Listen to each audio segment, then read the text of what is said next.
On va aller ensemble dans un mot de prière, puis on va débuter. Bien, Père éternel, on veut te remercier pour ce temps qu'on peut prendre ensemble à étudier ta parole. Quel sujet, Seigneur, glorieux que le sujet de l'adoration. Et quelle lettre glorieuse que celle de la lettre aux Hébreux. Seigneur Jésus, c'est peut-être la lettre par excellence pour saisir ta grandeur, saisir ta majesté, saisir même ta divinité, Christ. On te demande, Seigneur, de nous faire grandir en toi, de nous faire grandir comme adorateurs, Seigneur, de nous aider à comprendre ce que tu désires recevoir de nous comme adoration, Seigneur. Et Père, on te confesse qu'on est souvent distrait par non les activités, mais les soucis de la vie. Alors fais-nous grandir, Seigneur, viens te glorifier ce matin, puis aide-moi à enseigner conformément à ta parole, Seigneur. C'est en Jésus qu'on te prie. Amen. Amen. Alors on est dans le cours En esprit et en vérité. Soit dit en passant, ce cours-là est complètement construit à partir d'un livre qui a exactement le même titre, qui est, je crois, dans la série Biblical New Testament Studies, mais c'est en français. Je n'ai pas le titre ici en français, mais si vous cherchez En esprit et en vérité sur le site de Publication chrétienne, vous allez trouver le livre. C'est excellent. C'est pas une plaquette, c'est un livre, mais c'est peut-être 250, 230 pages environ. Ça se lit très bien.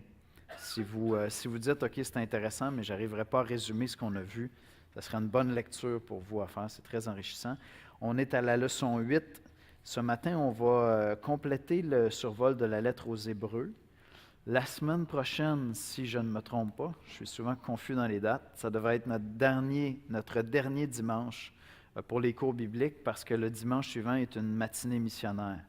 Et donc, le dimanche suivant, on va voir le témoignage de conversion, d'appel au ministère de Jonathan Bédard, notre stagiaire. Ça devrait être super intéressant. Donc, pensez déjà à inviter vos enfants, à inviter des jeunes, parce qu'on a un jeune homme, mais soyez nombreux aussi.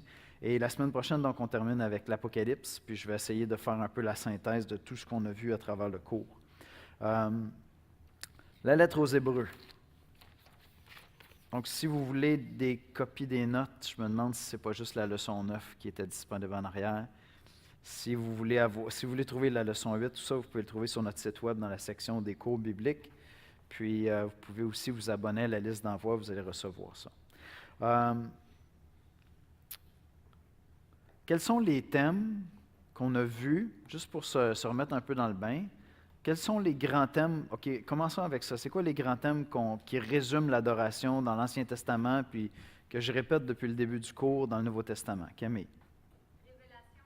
Oui, révélation, rachat, alliance, service. Exactement, 4 grands thèmes. OK? Puis on garde ces 4 grands thèmes-là parce qu'on se rend compte que finalement, c'est non seulement une bonne synthèse dans l'Ancien Testament, c'est une bonne synthèse dans le Nouveau Testament.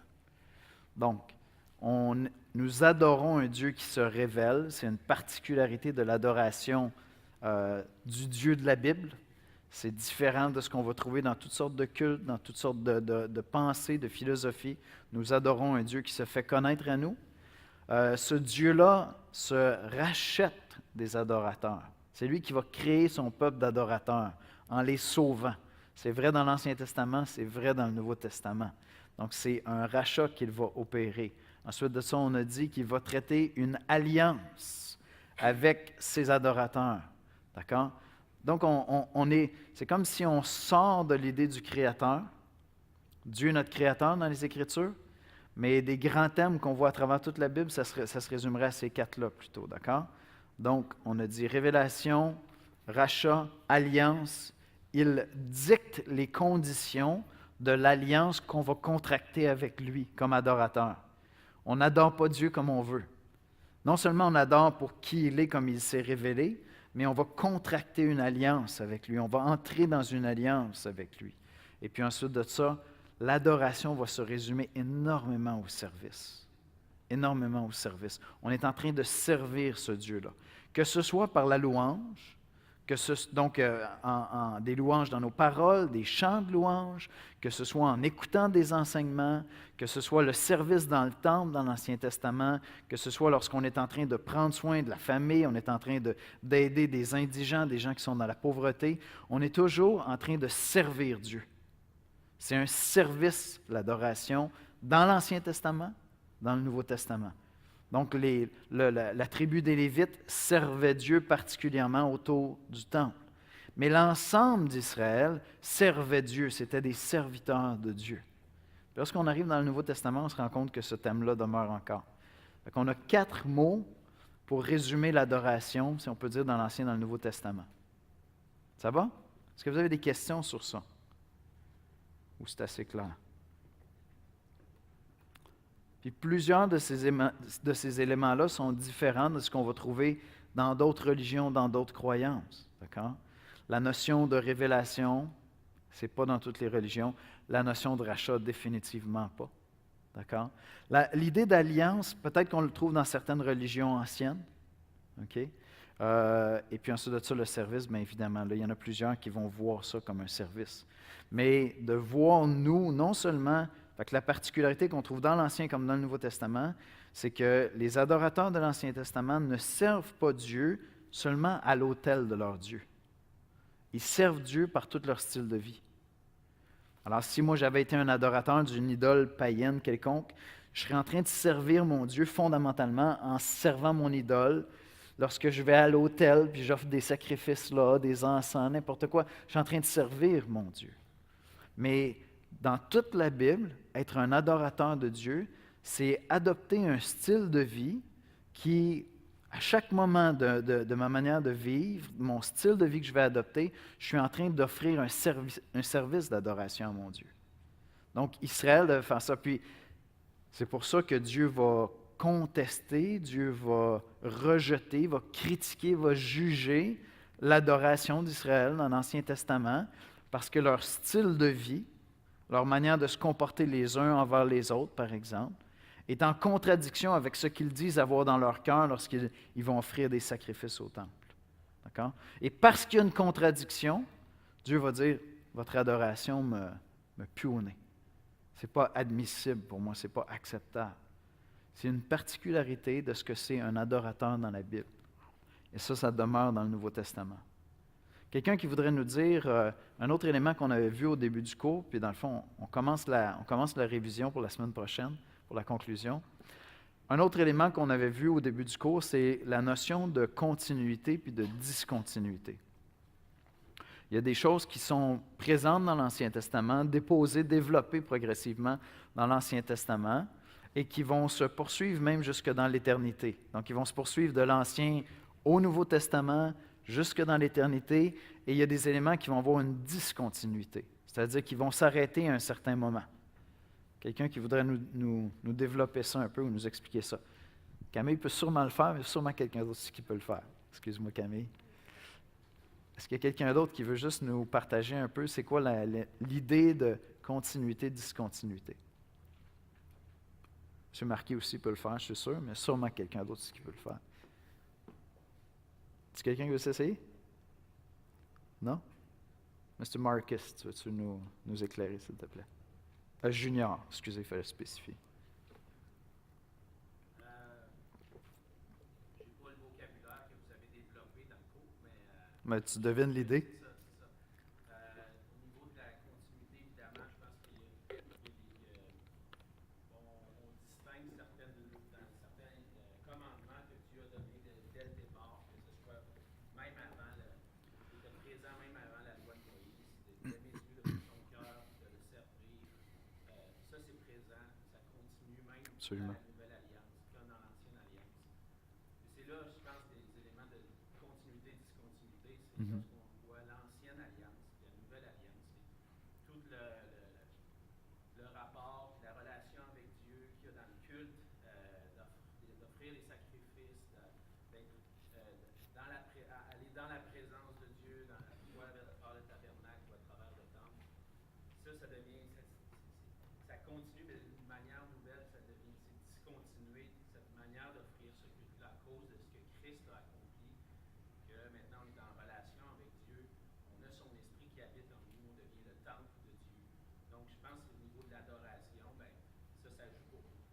Ouais. plus à un endroit pour adorer, on adore Dieu en esprit, en vérité, ça peut être à n'importe quel endroit parce qu'on est le temple de Dieu. Excellent. En nous. Oui, oui, excellent. Donc, pourquoi est-ce que je voulais qu'on aille là? C'est parce que lorsqu'on arrive à la lettre aux Hébreux, ben, on a comme la lettre par excellence pour montrer ce qui va se continuer, puis ce qui va radicalement être transformé. Parce que un des éléments centraux, sinon l'élément central de la lettre aux Hébreux, c'est tout ce qui est accompli en Jésus-Christ. D'accord? Donc, il y a quelque chose qui se transforme avec la venue de Christ. On va continuer à s'approcher de Dieu sur la base de sa révélation. On va continuer à avoir besoin d'être rachetés pour devenir des adorateurs de Dieu. On va entrer dans une alliance, mais une alliance plus excellente. Une alliance plus grande encore que celle de Moïse. Et puis, on va continuer à être au service de Dieu. D'accord? Maintenant, comme énormément est accompli en Jésus-Christ, ben là, il y a quelque chose qui change de fondamental. Puis avant d'aller un petit peu plus loin dans la lettre aux Hébreux, je veux juste souligner quelque chose qu'on a vu évoluer jusqu'à présent dans le cours, c'est la notion parce qu'on va le développer un petit peu ce matin, c'est ce lieu où l'on s'approche de Dieu. D'accord? La Bible commence, puis Dieu est présent avec Adam et Ève tout le temps. Le lieu, c'est le jardin, c'est là où ils habitent, il est constamment avec eux. La communion est constante. Le péché arrive, la communion est brisée. Maintenant, Adam et Ève, où les hommes vont devoir aller vers Dieu et Dieu venir vers eux. Avant, ils habitaient dans la présence de Dieu. Dieu venait avec eux tous les jours. Ils étaient constamment en communion. Il n'y avait pas de séparation. Le péché intervient. Maintenant, il faut s'approcher de Dieu. Il faut que Dieu s'approche de nous. Et ça, cette notion-là de s'approcher va demeurer jusqu'à ce qu'on soit réunis avec Christ pour l'éternité. D'accord? Fait que même dans la lettre aux Hébreux, on voit cette idée-là. Donc, il y a quelque chose avec la chute qui fait qu'il y a une distance. Et à partir de ce moment-là, un des éléments qui va évoluer à travers toute la Bible, c'est où ce lieu-là où on s'approche de Dieu? C'est où cet endroit-là où on s'approche de Dieu? Bon, ben, dans l'Ancien Testament, il y avait des moments où Dieu se révélait. Dieu se faisait connaître. Puis, ils élevaient un autel, un mémorial lorsque Dieu était apparu. Puis ensuite de ça, Moïse va venir, puis Moïse va dire, à travers Moïse, Dieu va faire connaître à son peuple. Il dit, maintenant que je contracte une alliance avec vous, je vais vous donner un lieu qui va être au milieu de vous, et vous allez constamment pouvoir venir ici me rencontrer, avec le tabernacle, puis ensuite de ça, avec le temple. D'accord? Puis là, j'arrive dans le Nouveau Testament commence, puis Jésus va dire qu'il est lui-même le temple. Il va se révéler comme étant lui-même ce lieu où on va rencontrer Dieu. Puis cette notion-là, parce que tout ce qu'il y avait dans le temple est accompli parfaitement en Jésus-Christ, on va le développer un petit peu, mais cette notion-là de temple, elle aussi, elle va continuer à évoluer dans le Nouveau Testament. Parce que dans le Nouveau Testament, il y a Jésus qui vient et il dit « c'est moi le temple ». Après ça, qu'est-ce qu'il va dire? Il va dire, dans les Épîtres, on voit que l'Église devient elle-même cet édifice, cette maison de Dieu. On a déjà, à travers les lettres, on a une idée de ce qu'on va voir un petit peu plus dans l'Apocalypse, où le peuple de Dieu, puis la Jérusalem céleste, puis l'Église, c'est très, très difficile à séparer à la fin de l'Apocalypse, d'accord? Donc, cet édifice, cette maison de Dieu, ça va être l'Église.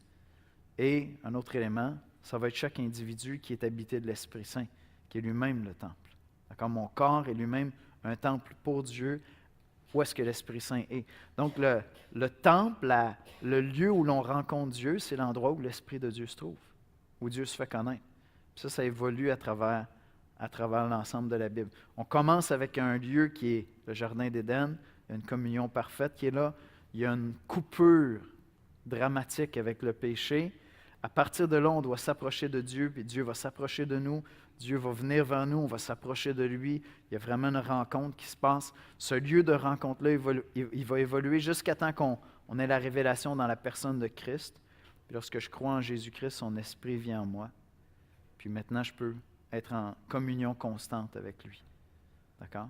Puis je pense que l'idée de venir à lui demeure enfin jusqu'à ce qu'on soit réunis avec lui pour l'éternité, parce que constamment, je dois examiner s'il y a quelque chose que j'ai fait qui a pu attrister l'esprit, que je veux rétablir une communion avec lui. Je pense à 1 Jean, d'accord? Donc, il y a encore cette notion-là de dire, est-ce que je suis en train de marcher dans la plénitude de l'Esprit? Est-ce que j'ai attristé l'Esprit Saint? Est-ce que je me suis éloigné du Dieu qui est en moi quelque part? Puis est-ce que je dois revenir vers lui? D'accord? Donc, il va rester ça parce qu'il y a un combat avec le vieil homme jusqu'à la fin.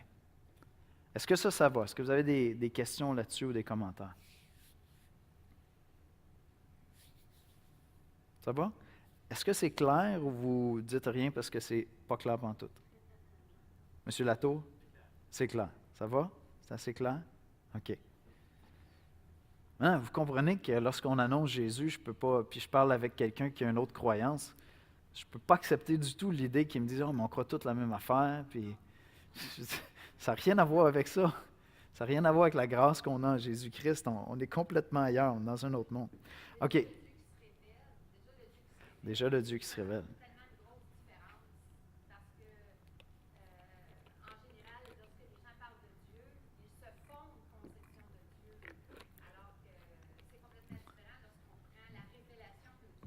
C'est tout à fait vrai.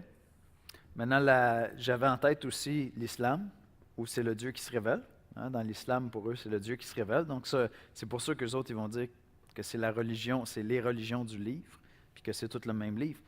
Mais je veux dire, lorsque tu regardes la communion puis l'intimité qui est annoncée dans le Coran avec Dieu, puis ce qui est annoncé en Jésus-Christ, c'est deux univers complètement parallèles puis contradictoires.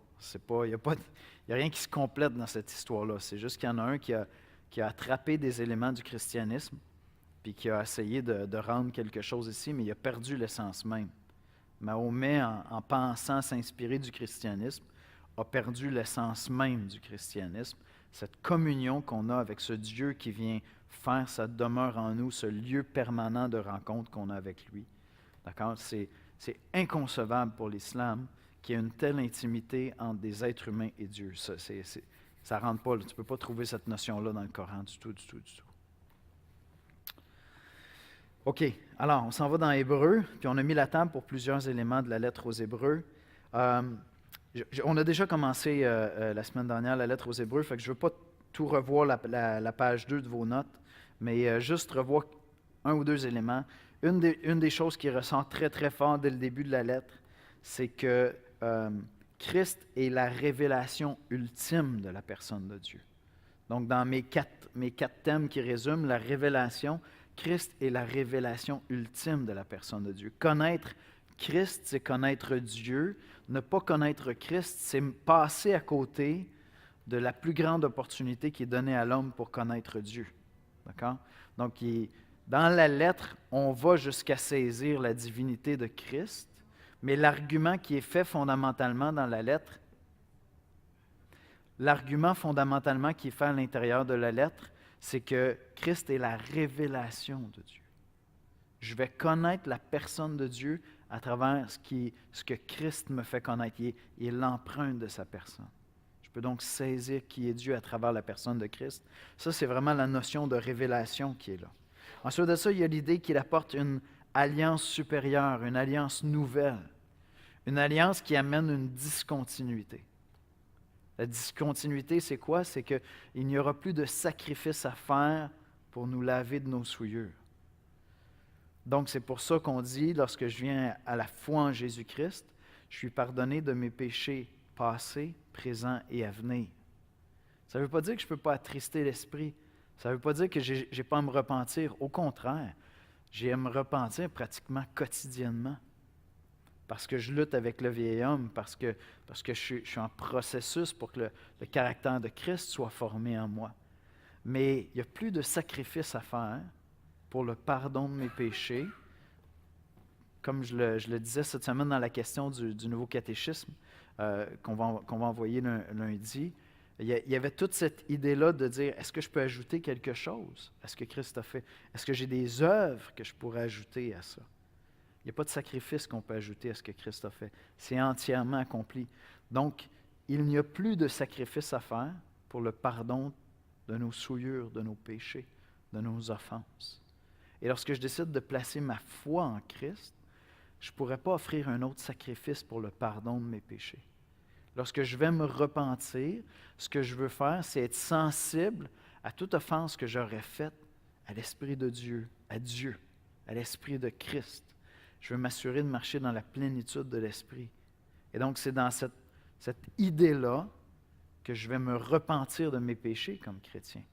Mais clairement, la lettre aux Hébreux me dit que le sang de Christ, je suis au bas de la page 2, le sang de Christ met un terme au cycle de souillure et de purification de l'ancien système. Sous la nouvelle alliance, celui qui a été purifié et consacré définitivement au service de Dieu. C'est toute la promesse qui était faite dans l'Ancien Testament d'une nouvelle alliance. Maintenant, j'avais commencé à aborder l'idée qu'on trouve au bas de la page 2, c'est cet hommage qui est rendu au Fils de Dieu dans la lettre aux Hébreux. L'hommage que les anges vont rendre au Fils de Dieu, à Jésus-Christ.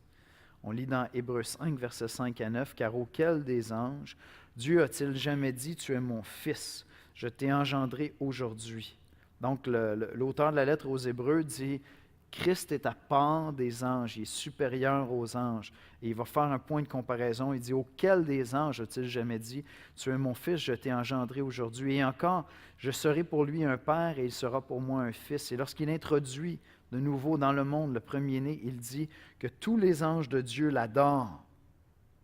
Maintenant, c'est un dilemme parce qu'on adore Dieu seul.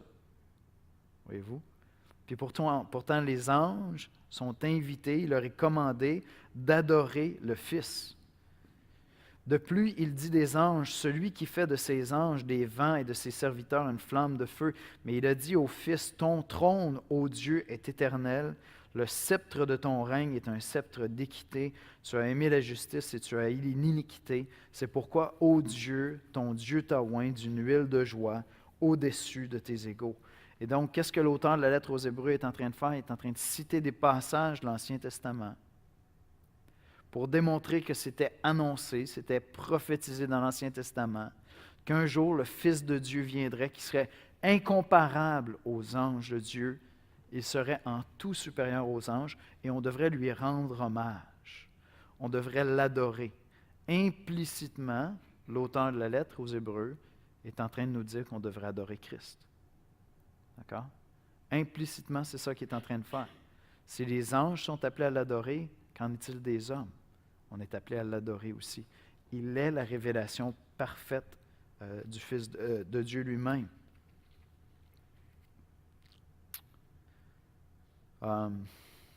Donc, la doctrine de la divinité de Christ, la notion, l'idée que Christ est Dieu, ce n'est pas une doctrine secondaire. C'est une doctrine fondamentale. D'accord? Et des fois, si vous avez des conversations avec des gens, puis les personnes vous disent « Oui, mais c'est pas comme les textes ne sont pas toujours clairs. » C'est vrai, c'est une révélation progressive, la Bible. Progressivement, à travers les Écritures, des vérités me sont révélées. Donc, c'est vrai que ce n'est pas toujours simple, ce n'est pas toujours clair, mais ce n'est pas une doctrine secondaire. Je ne vais pas appeler frère dans la foi quelqu'un qui ne reconnaît pas la divinité de Christ. Je ne vais pas le faire. Ce n'est pas pour lui porter offense. C'est qu'on n'est pas en communion avec le même Dieu. Je ne suis pas en communion avec le même Dieu que celui qui ne reconnaît pas que Jésus-Christ est Dieu le Fils. Lui est en communion avec un autre Dieu qui n'est pas le mien. Est-ce que ça va, ça? Est-ce que vous avez des commentaires ou des questions sur ça? C'est important, il faut que je sois en mesure de le défendre, il faut que je sois en mesure de l'exposer, il faut que je sois en mesure de répondre à des questions. On est à une époque où les gens prennent offense. Dès qu'on a des facteurs, dès qu'on a des positions qui apparaissent divisives, puis je crois qu'il y a plein de chrétiens qui, dans leur cœur, vont croire que Jésus-Christ est Dieu, puis qui vont être mous lorsque ça va être le temps de dire « Mais on n'adore pas le même Dieu, toi puis moi. » Si vous dites à un musulman « Toi puis moi, on adore le même Dieu », je suis désolé les amis, vous êtes gravement dans l'erreur. Je n'adore pas le même Dieu que les musulmans. Pas du tout. Pas du tout. Le Dieu des musulmans estime, la théologie des musulmans déclare que les choses les plus fondamentales de la Bible sont des blasphèmes. D'accord? Donc, on n'est pas en relation avec le même Dieu. Ça n'a pas rapport. Ça n'a pas rapport. Christ est la révélation de la personne de Dieu. Puis un de nous deux a un Dieu imaginaire. Bon, les athées diraient nous deux. Mais moi, je dirais qu'un de nous deux a un Dieu imaginaire, qui est inspiré par une doctrine démoniaque, qui vient du diable, qui nous éloigne de Christ. D'accord? Je suis en train de penser à un groupe comme les témoins de Jéhovah. Mhm. C'est presque la même chose, c'est juste peut-être ce point où Jésus est Dieu qui fait la différence. Amen. Alors, la question, c'est les témoins de Jéhovah qui font des nuances sur la personne de Jésus-Christ, essentiellement. Bien, ils font d'autres différences qui sont importantes, mais effectivement, ils le font sur la personne de Christ. D'accord? Et juste pour ce point-là, je ne pourrais pas être en communion avec eux comme avec des frères et sœurs, parce qu'ils ne reconnaissent pas du tout la divinité de Christ. Maintenant, ils font offense aussi à la personne de l'Esprit Saint, parce qu'il n'est pas une personne. D'accord? Donc, tant qu'à moi, ils offensent toute la Sainte Trinité, parce qu'ils ne croient pas à la Trinité non plus.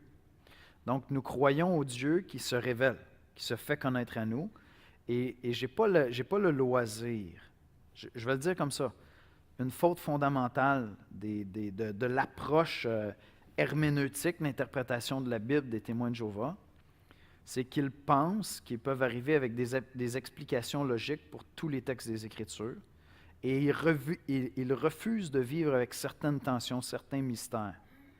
C'est une des difficultés qu'on a lorsqu'on a des conversations avec des musulmans aussi. D'accord?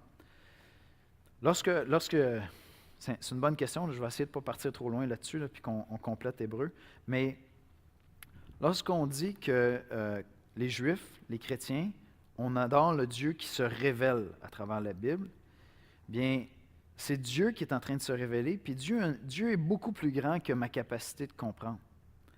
Et donc, il y a des sujets qui sont extrêmement clairs dans la Bible, il y en a d'autres qui sont plus difficiles. Lorsque j'arrive sur la doctrine de la Trinité, la notion qu'il y a 3 personnes en Dieu, c'est quelque chose qui est au-delà de ma capacité de compréhension. Et peut-être que ça pourrait être parfaitement limpide pour nous.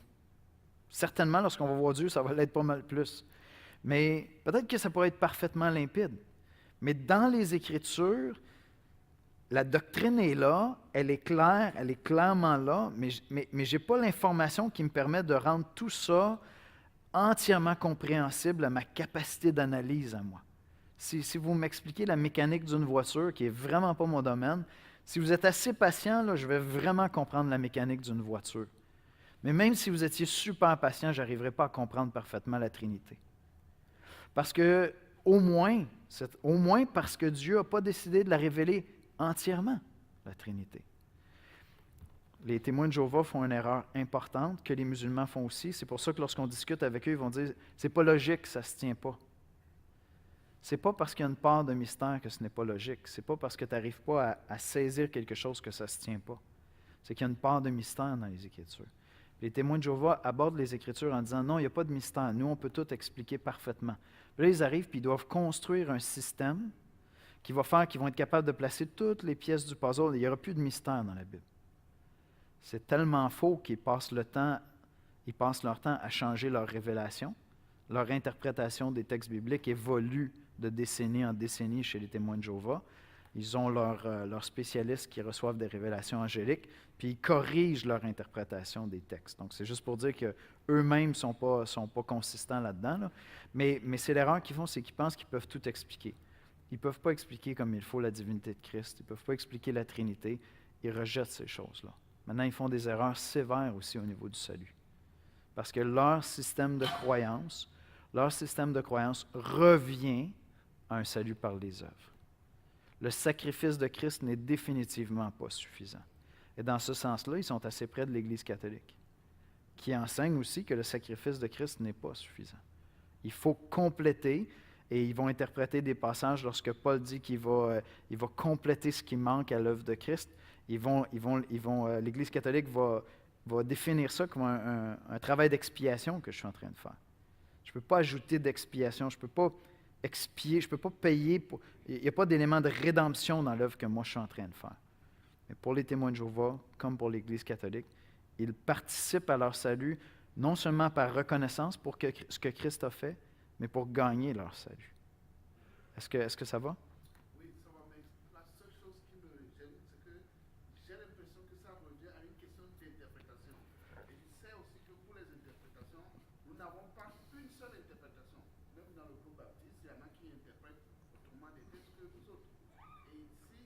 cela se ramène à une question d'interprétation. Est-ce qu'on peut prétendre aller au-delà jusqu'à dire qu'ils ne sont vraiment pas nos frères? Bonne question. Bonne question. Alors, la question qui est posée, c'est que, en fait, ce qui est dit, c'est que c'est une question d'interprétation des Écritures. Et donc, est-ce qu'on peut trancher et dire que ce n'est pas des frères? Bien, alors, premièrement, oui, c'est une question d'interprétation. Tout est question d'interprétation. Le fait que moi, je suis... en fait, tout ce que vous voyez, vous êtes en train de l'interpréter. Vous regardez la salle ici, puis pour certaines personnes, ce serait juste une salle communautaire, puis pour d'autres personnes, c'est une salle où on vient adorer Dieu. C'est une question d'interprétation. Maintenant, puisqu'elle est la propriété de l'Église de l'Espoir, puisqu'on chante des louanges ici, je pense que c'est une salle où on vient adorer Dieu. Puis je pense que j'interprète bien les choses en disant ça, mais c'est une question d'interprétation. Donc, c'est vrai, c'est une question d'interprétation. Maintenant, les chrétiens, depuis 2000 ans, s'entendent sur l'interprétation. Depuis quelques décennies, une secte est née qui a emboîté le pas d'autres sectes qui étaient là au début de l'histoire de l'Église, qui remettent en question la divinité de Christ, qui questionnent la divinité de Christ. Et donc, je vais le dire comme ceci, là. Les témoins de Jéhovah, comme l'islam, sont des sectes chrétiennes qui sont sorties des rangs du christianisme et de la révélation biblique. L'islam est une secte qui découle maintenant, on ne l'appellera pas une secte parce qu'ils sont tellement nombreux et c'est tellement gros, mais c'est la même idée. C'est la même idée. C'est qu'on a la révélation dans la Bible, l'Ancien Testament, le Nouveau Testament. Bon, les Juifs diraient qu'on est une secte juive, d'accord? L'Ancien Testament, le Nouveau Testament, j'ai la Bible qui est là, elle est complète. Les musulmans ont ajouté un troisième livre qui vient, selon eux, éclairer la révélation qui avait déjà été reçue, mais puisqu'ils savent que leur Coran est constamment en contradiction avec l'Ancien et le Nouveau Testament, ils vont dire, bien, c'est juste que vous n'avez plus les bonnes versions. Nous, le Coran reflète la vraie version que vous avez corrompue, fait qu'on ne l'a pas, fait que c'est nous. Mais en réalité, c'est qu'ils ont une nouvelle révélation, d'accord? C'est la même chose avec les Mormons, ils ont une nouvelle révélation. C'est la même chose avec les témoins de Jéhovah, ils ont des nouvelles révélations. Et donc, comment est-ce que je vais discerner une secte? C'est qu'ils vont avoir non seulement une nouvelle interprétation, mais ils vont avoir une nouvelle révélation qui permet d'interpréter. Et donc, les témoins de Jéhovah, leur interprétation est autoritaire. Tu ne peux pas être sauvé si tu n'es pas témoin de Jéhovah. Dans leur vision des choses, tu ne peux pas être sauvé si tu n'es pas témoin de Jéhovah. Une des choses les plus confondantes, et là, on est vraiment en train de s'en aller ailleurs, une des choses vraiment confondantes lorsqu'on discute avec un témoin de Jéhovah, c'est lorsqu'il vient à la porte, je m'en vais dans un Jean, je discute avec lui, puis je dis, regarde, si tu as le Fils, tu as la vérité, c'est ça que le texte me dit, oui, mais moi j'ai le Fils, je crois en lui, donc je suis sauvé. Là, ils sont mal pris parce que moi, je suis un évangélique baptiste, je ne suis pas un témoin de Jéhovah, je ne peux pas être sauvé. D'accord? Donc, c'est ça, c'est une secte qui a une révélation qui s'ajoute. Cette révélation-là, il ne le réalise pas, mais vient contredire les Écritures. Une des manières assez simples de démontrer qu'elle vient contredire les Écritures, c'est de simplement cumuler les interprétations qu'eux autres ont faites de ce texte-là dans les quelques dernières décennies. Puis on va voir qu'ils passent leur temps à rééditer, à transformer leur traduction de la Bible pour justifier leur compréhension. Puis leur compréhension évolue, elle change. Et donc, c'est une question d'interprétation, mais cette secte-là est en contradiction avec 2000 ans de christianisme. Et c'est pour ça qu'on va parler... maintenant, je vais répondre juste à un élément que tu as mentionné, Coucou, c'est... Oui, mais il y a des questions d'interprétation ou des divergences d'interprétation aussi entre chrétiens. D'accord? Ce qui est tout à fait vrai. Tu vas dans une autre église évangélique qui va avoir d'autres positions sur d'autres questions. Quand est-ce que je vais dire, voici mon frère, voici celui que je ne peux pas appeler mon frère? C'est lorsqu'on a des divergences sur des doctrines essentielles. Et c'est pour ça qu'on va faire une distinction fonctionnelle, je pourrais dire, pour garder la bonne relation. Je vais faire une distinction entre les doctrines essentielles et les doctrines non essentielles. Celles qui sont essentielles ont été reconnues à travers 2000 ans d'histoire de l'Église comme des doctrines essentielles clairement révélées dans les Écritures. Maintenant, si tu es à 1000, si tu es pré-1000, on ne va pas le définir comme une doctrine essentielle.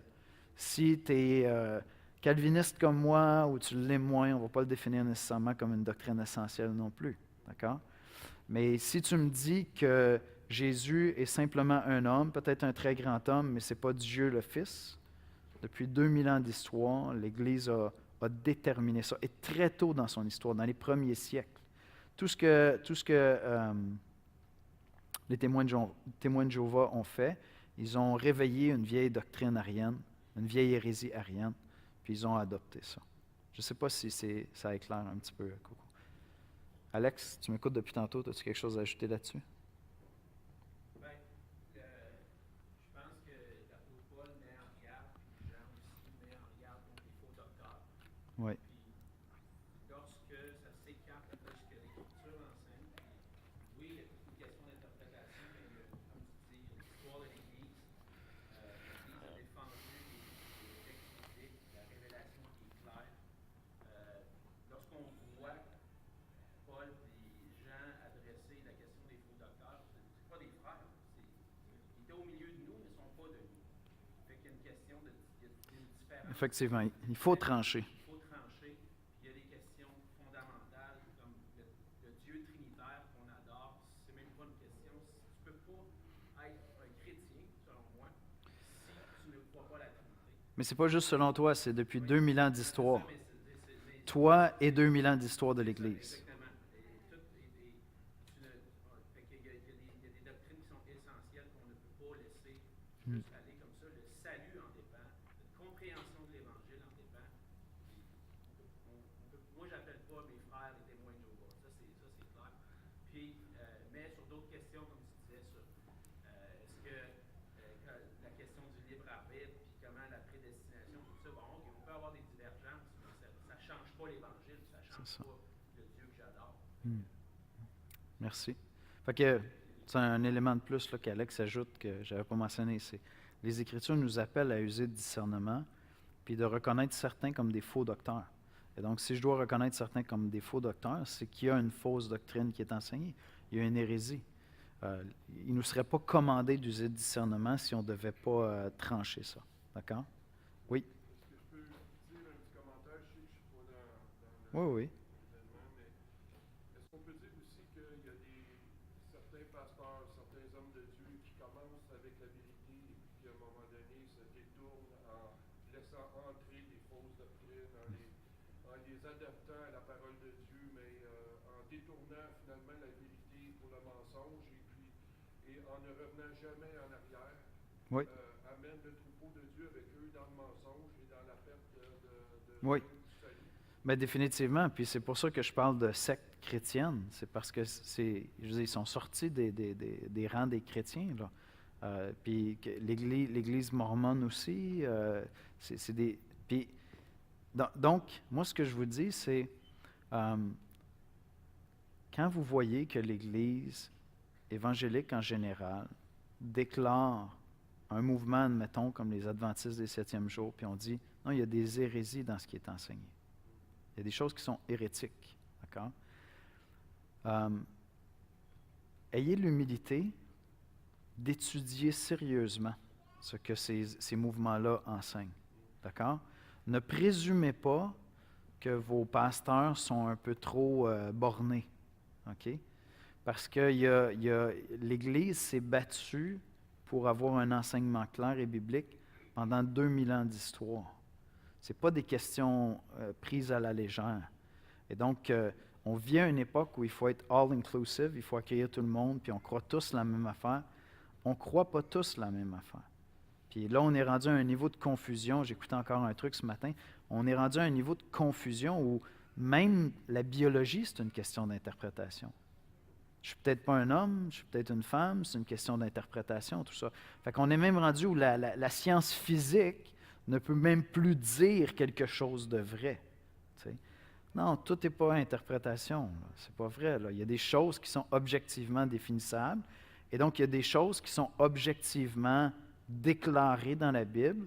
Puis, même s'il y a un moment où je vais devoir dire, OK, j'aimais beaucoup l'image de Je pense que c'est C.J. Mahaney qui avait utilisé ça, ou l'avait emprunté à quelqu'un d'autre. Il disait, en théologie, il y a un moment où tu avances, c'est solide, tout est clair.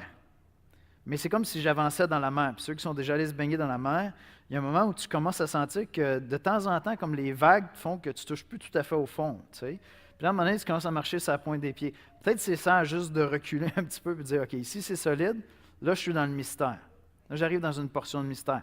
Beaucoup d'humilité face au mystère biblique. Mais ce n'est pas parce qu'il y a quelque chose que je ne peux pas expliquer que je ne pourrais pas l'affirmer. C'est juste que je ne pourrais pas tout l'expliquer. Donc, la Sainte Trinité, je ne peux pas tout l'expliquer. C'est quand même assez facile à admettre comme idée, puisqu'on est en train de dire que mon petit cerveau devrait expliquer la personne de Dieu. Fait que je me dis, là, j'arrive en eau trouble, je vais reculer un petit peu. Je vais m'arrêter ici. La semaine prochaine, je vais prendre un 10 minutes au début, juste pour rapper comme il faut, conclure Hébreu. En fait, on peut continuer 5 minutes. Je m'excuse, je pensais qu'il était moins 10. On revient dans Hébreu. Mais il y a des bonnes questions qui ont été posées. Fait que je veux juste vous encourager. Il faut prendre le temps d'aller consolider ces choses-là, solidifier ces choses-là. C'est vraiment, vraiment, vraiment fondamental.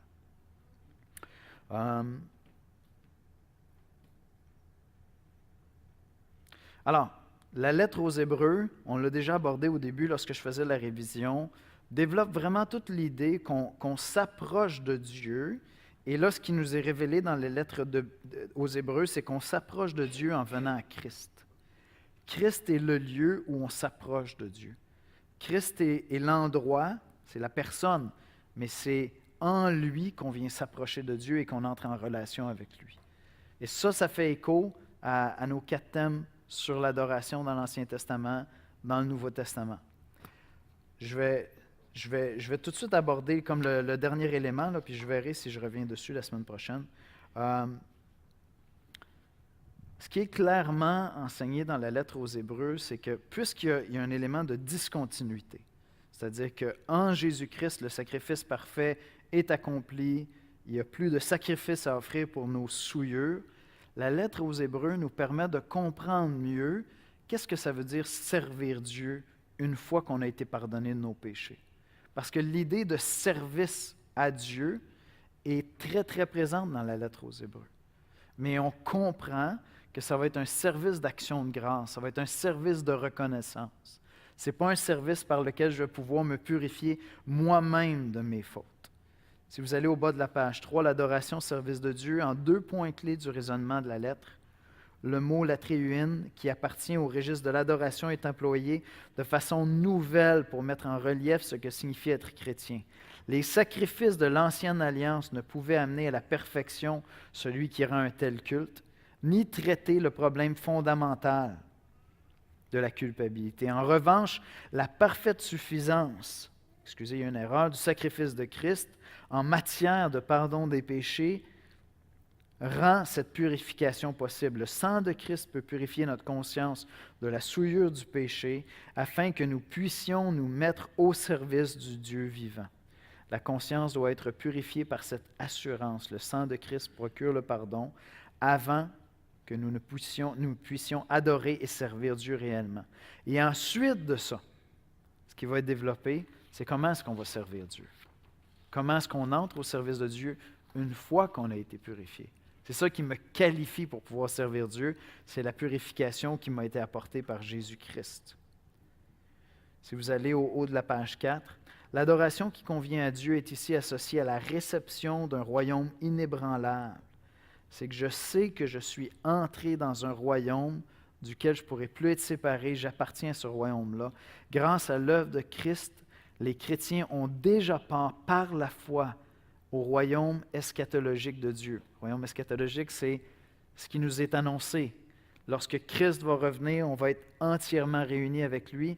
Par la foi, je fais déjà partie de ce royaume-là. L'Esprit de Dieu habite déjà en moi. Je suis déjà en communion avec Dieu. Parfaitement, par la foi. En effet, ils se sont déjà approchés de la Jérusalem céleste, on va le voir plus la semaine prochaine, où Dieu est entouré de ses anges et des justes de toutes les générations. À première vue, 12.28 semble suggérer, Hébreux 12.28, que l'adoration n'est qu'une expression de reconnaissance. n'est qu'une expression de reconnaissance. Montrons notre gratitude en rendant à Dieu un culte qui lui soit agréé. Cependant, le chapitre suivant comporte de nombreuses exhortations à la fidélité et à l'obéissance. Pour l'auteur, l'adoration qui convient à Dieu consiste donc en des paroles et des actes qui découlent de ce sentiment de reconnaissance.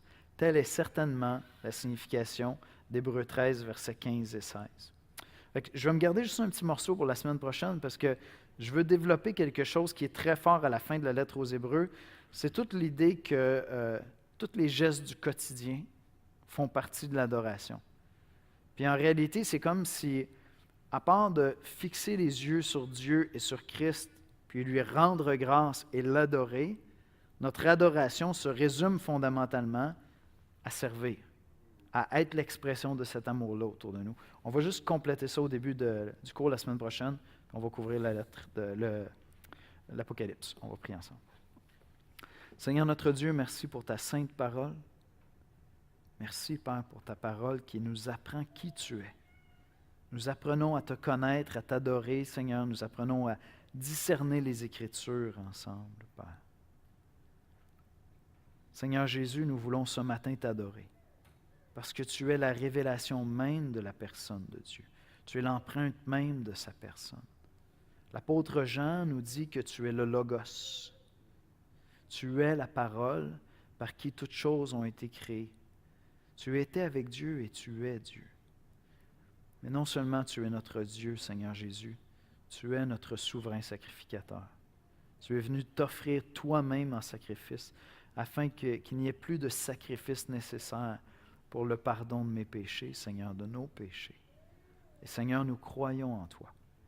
Nous voulons ce matin t'adorer, te célébrer. On va passer un temps ensemble à chanter des louanges, à écouter le message de ta parole, Seigneur, à s'accueillir les uns les autres, à prier ensemble, à être attentifs aux besoins les uns des autres. Et Seigneur, nous voulons faire ça comme des actes d'adoration. Parce que tu es digne, Seigneur, de recevoir toute notre adoration. C'est en Jésus-Christ qu'on te prie, Père. Amen.